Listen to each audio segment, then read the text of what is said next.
Hello, and welcome to this special edition of the Colors of Life show. You can see we're in a podcast studio for the very first time, and with me is the lovely Reina Laaman.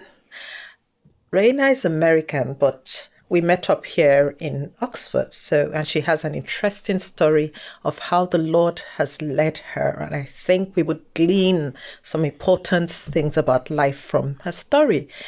Hello, Reina. Hello. Thank you so much for having me, Koko. It's lovely to have you. So you've come all the way from South California. Yes. And I came from Nigeria, and we've met here in Oxford. So what brought you to Oxford? It's wild. Yeah, it's been so nice to meet you. I came here for a publishing course, book publishing at Exeter College. It's run by Columbia University. Yeah. So, yeah, we've had a wild month together. We have on the course, yeah. And Yes. that's, of course, because you're someone who's written stories since you were 12. Can you tell us about that? Yes, I would love to. I don't know what it was. Like, I was around 12 years old. I just got this bug to start writing. I started writing a diary first, and I wrote my diary every single day for 10 years. Oh, wow. Which, like, I didn't miss a day. And at the same time, I was also writing like short stories. I was writing novels. And I just kind of never stopped. And I see that you're a writer, you're an Yes. actor as well, and an entrepreneur. So tell us a little bit about the other parts of Reina. Yes, so I was writing for so long, and that's been my dream for so long. And I think what happened was I kind of hit like a quarter life crisis when some of the things I'd been planning for didn't work out with where I was in life. And I started thinking to myself, like, what would I want to do if it wasn't writing? Like, I won't stop writing, but if I'm just expanding a little bit, what am I most interested in? And the answer that came to me was acting. Okay. Which doesn't tend to bring in any more of a paycheck than writing. But I did the best I could. So yes, I did a 2-year acting training program. Okay. Interesting. Now, Reina, I also read in your bio that you've lived in like 9 states in the US. Yes. How exciting. How come? My dad had a job that people always ask if I was in the military family or something. And no, he just had a job that like didn't have a lot of locations to work in. He was in the food industry as a scientist and kept getting better opportunities in different places, which always ended up taking us to different states around the US. Interesting. And I know there's your dad, your mom, and 2 siblings, right? Yes. And you're the middle child. Yes, I'm the middle child. Okay, so you have a sister older than you and a brother after you. No, I have a sister who's younger. Yes. okay. And then my brother's older. It's older. Okay, I Yeah. mixed those facts. Yeah, so how did you come to know the Lord? Yeah, that is a story I'm so happy to share. I grew up in a Christian home. My parents were both first generation Christians, so they came to the Lord in their college years. Okay.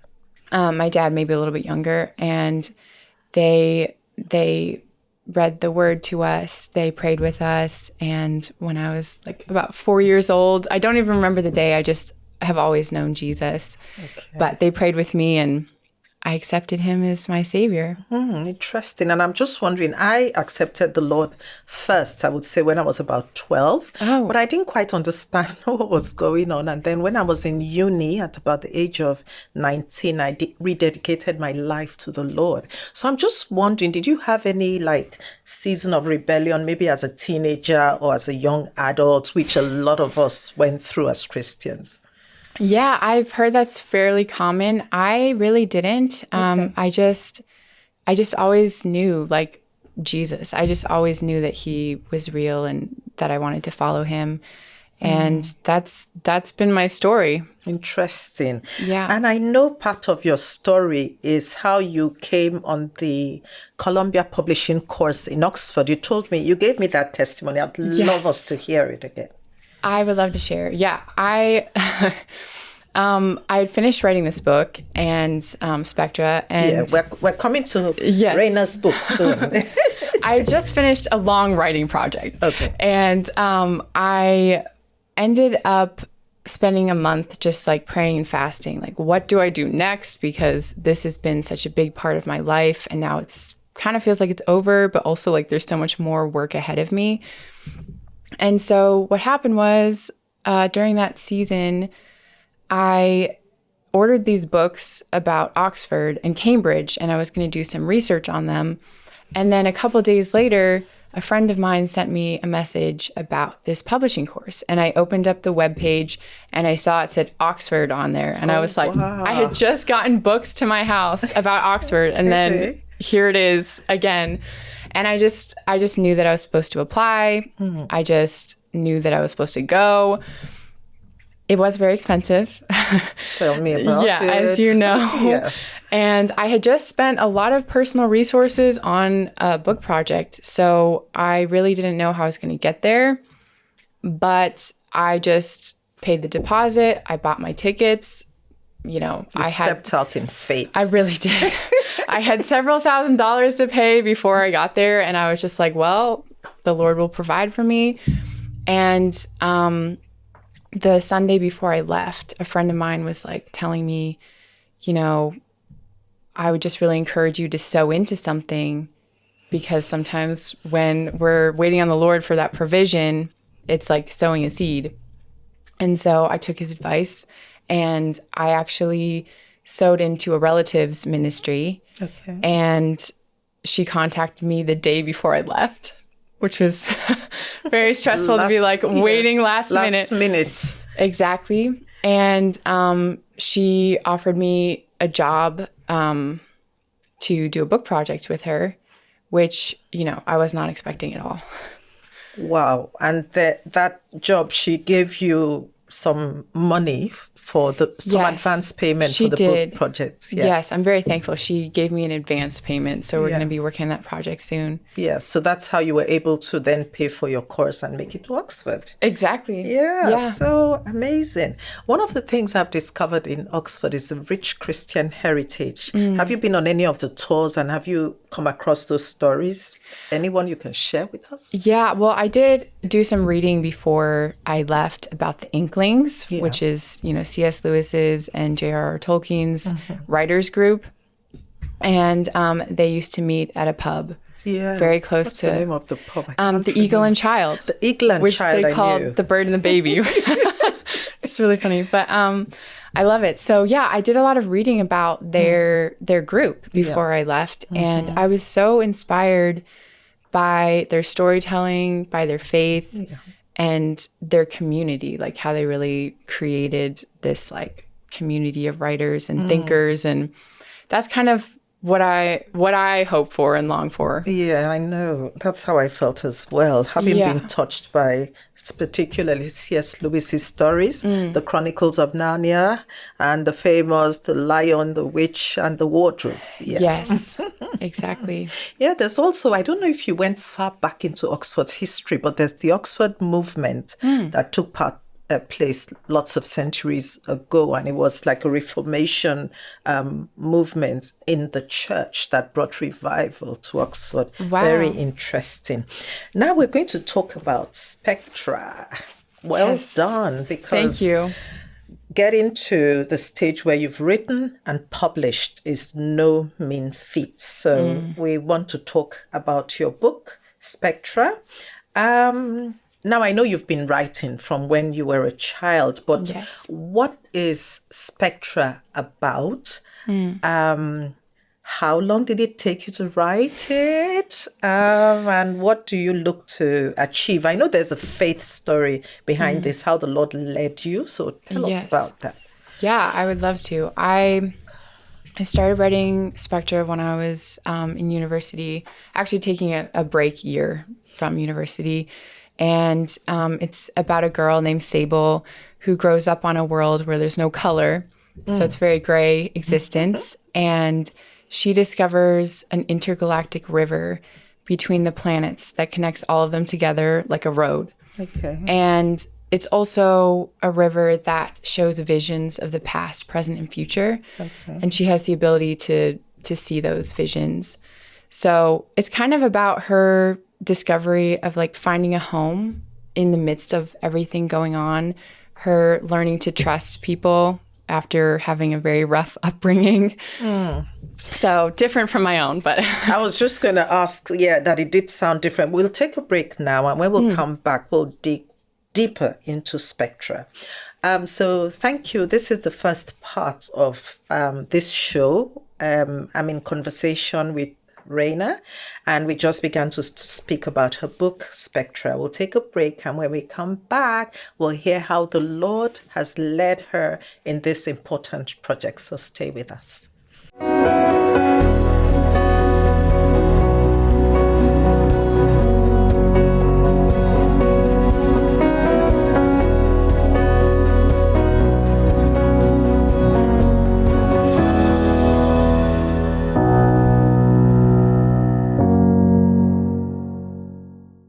So welcome back to the Colors of Life show. Thank you for staying with us. Reina had just introduced her book Spectra to us. She's told us what it is about. And now we're going to ask her the inspiration behind the book and how the Lord led you to publishing. Spectra. When you were just telling us the story of the girl and in a colorless world and 4 rivers running through, I thought, is it an allegory of the Garden of Eden? Because I believe in the Garden of Eden, there's something about 4 rivers. I do remember that. Yeah. Okay. Yeah. One of them has gold, which I always was so intrigued with. Yeah. No, that's a really interesting thought. I've never heard anyone suggest that to me before, but I really did not write it as an allegory. It was very much just a story that I wanted to tell. I've always been the most interested in fantasy. Okay. And that's just kind of how my brain works. I do think that there's a lot of symbolism in fantasy, and like it does tend to represent things like good versus evil, things like that. But at least in my own mind, it was very much just like a story. And this is a story for young adults, right? That is true, yeah, for teenagers. For teenagers, interesting. The publisher is King and Priest Publishers. Is that your company? It is. Okay, so you self-published. So tell us, did you step out to self-publish, or did you tell us about that journey? I really did. Yeah, I actually really wanted to find an agent and publish traditionally for most of my life. I started researching it when I was a teenager, and I sent out my first query letters for agents, I think when I was 20, and really pursued that path for the entire time I was writing this book, which was 10 years. Okay, wow, 10 years. Yes, on and off, Okay, I did write other books as well during that time. But I think what happened was I met, I didn't meet her, but I received a request from my dream agent that I was hoping would sign this book. And after 5 months, she rejected me, which... How did that feel? It was... I was in denial a little bit, but it was actually pretty rough. I was a little bit devastated. I can imagine. Yeah, because I was like waiting for so long, and I'm like, it's finally happening. And it wasn't, but... The Lord really used that moment in my life to redirect me. And he started to speak to me at that low point about starting my own publishing company and publishing these books myself, which at first I really didn't want to, but I had a very complete mind shift on that. Interesting. So tell us about, how did you come about this name, King and Priest? I prayed a lot. I really thought about it, but sometimes a name just comes to you and then you can't get rid of it. And I would almost say I didn't really want to name it that, but I like it.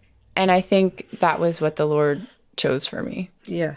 So listening to your story, I can't help thinking of the scripture that says, your ways are not my ways, says the Lord. I believe it's Yes. in Jeremiah. Neither are your thoughts my thoughts. As high as the heavens are above the earth, so are my ways higher than yours and my thoughts higher than yours. So we are in the business of storytelling as Yes. writers, publishers, and there is a traditional path, just like you said, where maybe an agent sees your story, a publisher likes your story and publishes. And that's usually what people dream about. But then the Lord led you in another direction, which is independent publishing. So, how does that speak to our work with God generally? Is there anything it has done for you apart from this experience here?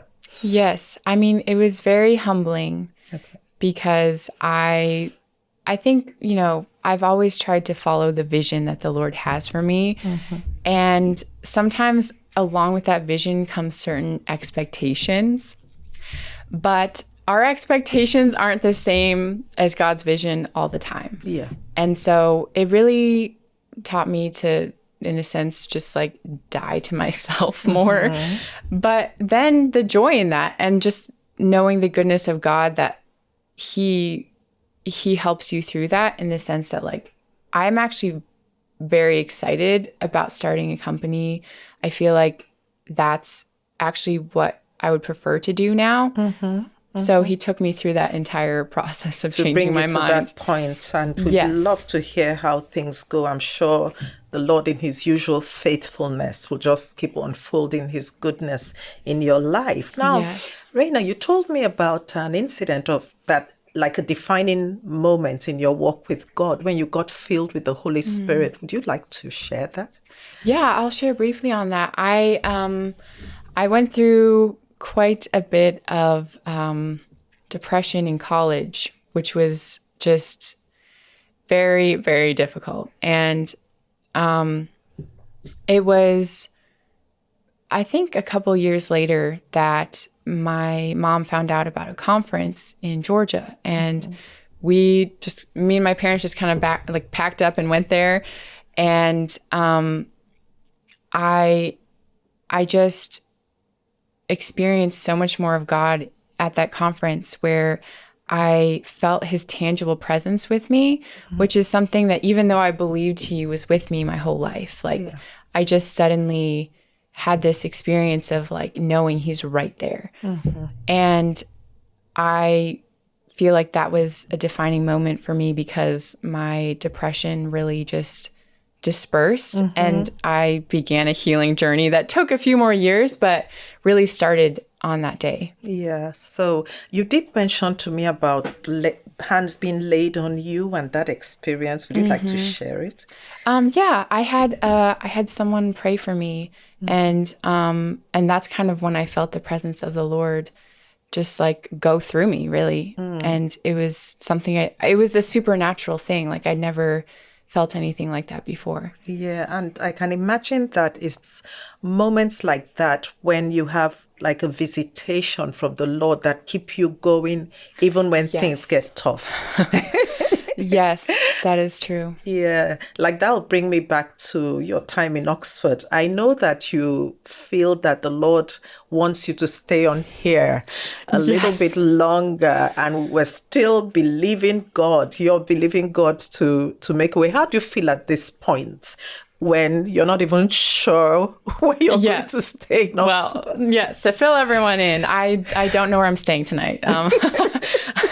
I thought I had a plan, but it kind of fell through.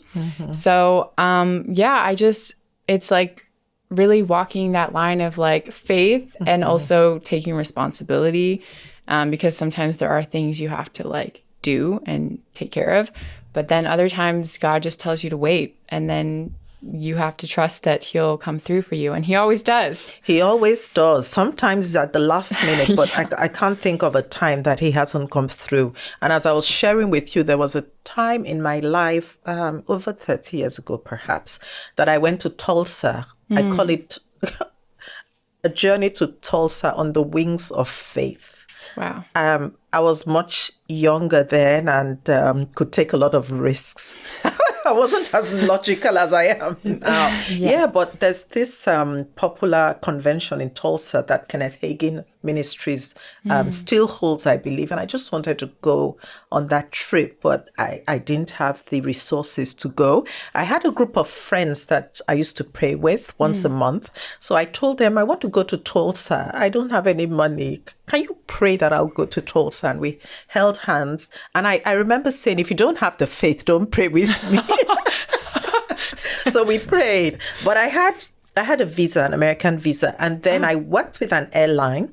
I worked with an airline so I could get a discounted ticket. And I think I got an advance from No, I used to work in a travel agency. So I went to my manager and said, I want to go on this trip, but I don't have sufficient funds. But because I worked in an airline, I could get a discounted ticket. And then the travel agent also gave me a plan to repay. So basically, I had a ticket in my hand. I had my visa. I probably had like £100 or something ridiculous, $100. And a friend of mine needed to get her niece to New York. Her niece was about 9 and she was looking for someone for her niece to go with. So I said, I'll take her. Oh, She wow. didn't know, that I didn't have that much money, but I was flying to New York first, then to Tulsa. So I took her niece with me to New York, spent the night in her brother's house in New York. Then this was when I really had to step out in faith, when I boarded the plane from New York to Tulsa, not knowing where I would stay. Wow. And on the plane, I met some folks from Nigeria, from my church in Nigeria. They were going for the same convention. Really? Yeah, like family friends. So I shared my testimony. I'm this excited young girl sharing her testimony. And the couple said, it's not a coincidence that we're on the same flight. I'm sure the Lord has a plan. We get to Tulsa and they invite me to accompany them to their hotel, and they pay for my entire stay in Tulsa in this Wow. posh hotel. The following day, I went to register for the conference. I had pre-registered because I was stepping out by faith. So I'd done the pre-registration, and I was on a line for those who had pre-registered. It was a shorter line than the other one. And someone comes up to me and asks me, do you know Tony Rapo, who's a pastor in Nigeria and married to my sister? So I said, yes, he's married to my sister. And she says, oh, really? And, she gets talking and she says, I've been praying that the Lord will send me someone to stay with me because I took a suite in a hotel. Would you want to come and stay with me? Yes. I said, yes, of course. So I went back because she was younger than the couple that had paid for me to, stay in the hotel. So I went back to the couple and said, thank you very much, but I'd like to stay with this other person. And I stayed with her and she would take us. She drove down. So we had a car to drive around town and she would ask me to accompany her to the shop and she'll say, you can pick anything you want. I tell you.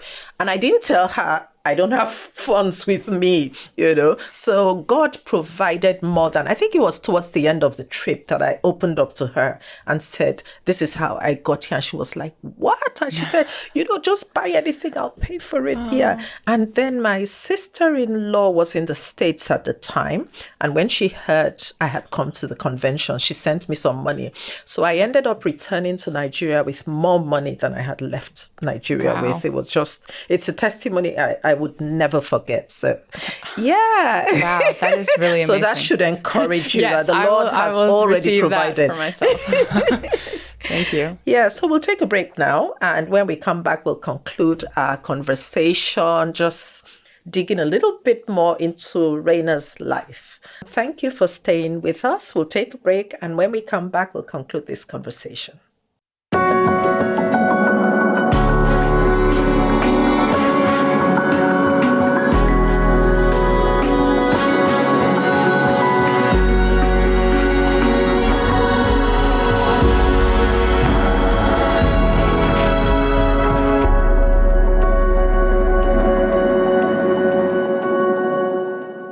Thank you for staying with us on the Colors of Life show, where I'm talking to Reina Laaman about her interesting walk with the Lord and how the Lord has led her in unusual ways.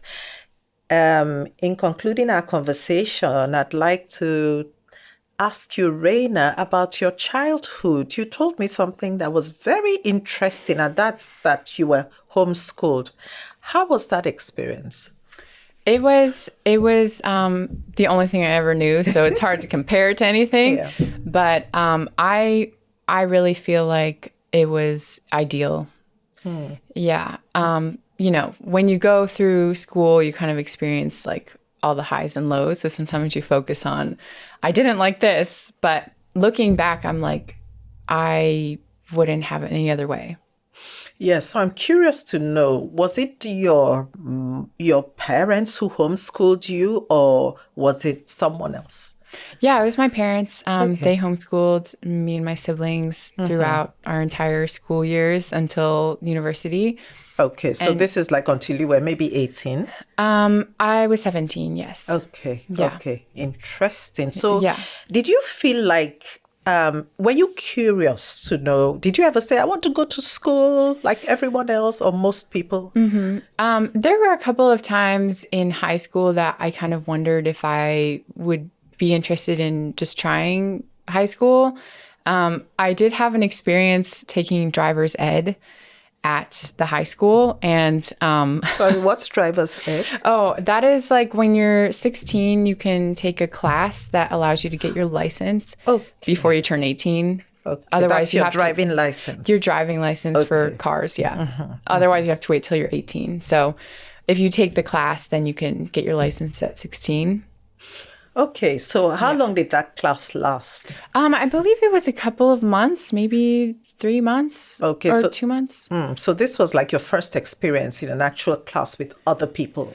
Well, I've done co-ops, so I have done classes with other, kids my age.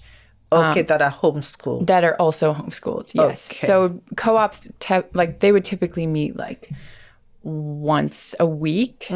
And so we would do our coursework at home and then come and like take classes together. Okay. I'm just curious to know why your parents decided to homeschool their children. Yeah, I mean, I think both of my parents had not the best experiences at school. Okay. They both did very well in school, and I think they just wanted something a little bit better for their own kids. Yeah. And I think you told me something about your mom hearing. Yes. My mom is very close to the Lord. She's a prayer warrior, and my whole family was moving across the country, and during that road trip, she heard the Lord speak to her about homeschooling. And she was, I think, a little surprised because maybe it hadn't been on her radar before. But she was obedient in that. And I think my parents were very on board with it. Yeah. Okay. And a question many people will probably wonder is, do homeschooled children have problems socializing when they now get into the real world? As if, what was your experience? Thank you. Yeah, I think that's the stereotype. Definitely the awkward homeschooler. And I mean, sometimes we're a little bit nerdier. Like we get into like music or like just creative things. Or books. Or books, yes. Yeah. I feel like a lot of homeschool parents really encourage creativity and thinking outside the box. Yeah. So that's something. I would say that most of the time, homeschoolers are pretty well adjusted because we are used to interacting with different age groups. Okay. Maybe more often. Like we sometimes take classes with kids older and younger, and we homeschool with our siblings who are older and younger, and also interact with the parents of other homeschoolers. So, I mean, I feel like, maybe I was a little bit more like reserved, but that might also just be my personality. And then, of course, we've been at this course together where were like 84 people. And Yes. yeah, I saw you. I mean, that's how I got to chat with you, because Yeah. you're friendly, you're sociable, mixing Thank you. easily and all that. Yeah. Now, my question to you would be then, would you want to homeschool your children? I think I don't have any choice. Oh, really? I really, Okay. yeah. I've seen all the benefits of it, and just, my siblings did very well. My sister's a doctor, my brother's a professor. And so I think it gives you a good education. And also, schools can get a little crazy. Peer pressure, bullying, Yes. and so much out there. Yes. You told me something else that I found very interesting, and that's that you didn't grow up with television. Yeah. Some people may think, well, that's extreme, but what do you have to say about that? Well, I think it served me well. That was my dad's idea for the most part. He really just, I don't even know why. He just doesn't really like television very much. And we did watch movies, we watched cartoons and movies, but we didn't have like the TV stations. And, it gave me a lot more time for writing. It gave me a lot more time for reading, just stuff I enjoy a lot more now. And I would imagine that if parents opt for that, because I think it's something I may have thought about, but I just didn't have the grace for that, because then in a way, television also keeps the children occupied, and maybe it's a way for parents to just take a break and put the children in front of the television. Yes. But it does have its disadvantages. There are lots of great television shows, but these days there are lots of disadvantages as well. Particularly, I'm thinking for us Christians, when we want to bring up our children according to God's values and the scriptures, a lot of what is being shown on television these days goes contrary to what the scriptures say. What is a family, identity, and just all sorts of things that are now coming into all the programs, and the children just, I think, a lot of times get confused from a very young age. But certainly, your parents would have had to be very creative to keep you occupied, I would think. So if someone listening wants to homeschool their children or wants to keep their children away from TV, what would be your advice? What would you do? What do you plan to do if you get married and have children in this society?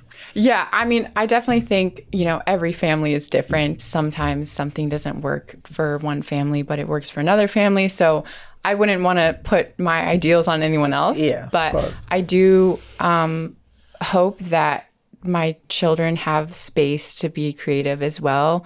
And I think sometimes even boredom can be a foster of creativity. Like, it can help further that. Yeah. But yeah, I don't have a problem with movies. Like, maybe once in a while that would be like a family thing. Yeah.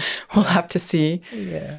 And then, of course, as Christians, the Lord expects us to function in the society where we are. Exactly. As whole people. We're not to live in isolation. Exactly. As it were, just like Jesus. Jesus was always out there in groups chatting to people. He was even called friend of sinners by religious folk, because they were like, why is he talking to that lady? Why is he drinking with, people and all that? So I think it's important for us as well as Christians to know that God loves everyone.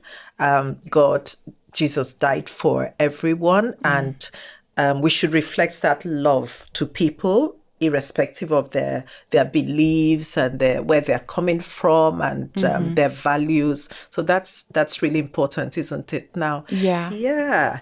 Your stay in Oxford. So have you been to any of the churches here? And how, if you have, what's your experience been compared to like the US? I went to Oxford Community Church while I was here. We really only had 2 weeks that we could visit because we had, we were traveling the first Sunday that we were here. That was the arrival day. Yeah. So It was kind of fun because I got to walk to church by the river. Okay. And it kind of felt like being home, honestly. Okay. Like we had really beautiful worship, and everyone who prayed and preached was just so full of God's presence. I felt like it was kind of like a home away from home. And that's how we should feel for the children of God wherever you go, because church is home, isn't it? For us, irrespective of different cultures, places, and all that. Yes, and I went to St. Aldate's Church near the city center. That church has been here for over 1,000 years. Wow. Yeah, and it was interesting because I was doing an Alpha course online. I don't know if you've heard of the Alpha course. No, I haven't. Okay, so the Alpha course is meant to be an introduction to the Christian faith. It's originated in a church in central London, Holy Trinity, Brompton. And so it's a nice, friendly atmosphere of about 12 people. And I love Alpha because you can ask any question, you share a meal, you watch a video, and after that you discuss. So it's very relaxed, no pressure. So I was just rounding off the Alpha course online. And then I see this notice board outside the church and says, "Do you have questions of life? Try Alpha." That's how I went to St. Aldate's Really? Church. Yes. And I was blessed, just like your experience with the Oxford Community Church. Yeah. Yes, that's right. And I also visited the Oxford Bible Church, which is another good church here in Oxford. So it's been an interesting experience. It's been a memorable time for me in Oxford. I don't know about you. Oh, definitely. What else did you get to see while you were here? So I did the bus tour. Oh, cool. Yeah, so I got to know a lot about the history of Oxford. The guy who invented Morris Motors was in Oxford, and he gave a large sum of money to the university. Then I got to know that 30 of Britain's prime ministers were educated here, and about 5 winners of the Nobel Prize, and some other people like Hugh Grant. I didn't know Hugh Grant came to Oxford Oh, I didn't know that either. Yeah. So there's just so much history. I've really enjoyed my stay here, and I'll be coming back. Would you be coming back to Oxford? Definitely. 100%. Yeah. So Reina, it's been a pleasure speaking to you, and I'm sure that people would be ministered to by your story. So tell us, where do we get Spectra for anyone who's interested in getting a copy? Yeah, thank you for asking. It's pretty much available on any online store. The most popular ones, Amazon and Barnes & Noble, obviously. But I have a distributor that sends it out to most online stores. Okay. And well, we wish you all the best in your writing career. We'd love to be in touch and just hear what the Lord is doing, particularly how the Lord provides for you today. It's like a mini series, yeah. Yeah, because our course ended yesterday, and I'm leaving Oxford today. So right. Yeah. Thank you so much for having me. I really enjoyed being on your show. Such a pleasure. So this is where we draw the curtain on this edition of the Colors of Life show. Thank you for staying with us. Remember to like us. Remember to subscribe to our channel. Leave a comment. Share this video. I'm sure it will be a blessing to many people. And look forward to having you next time.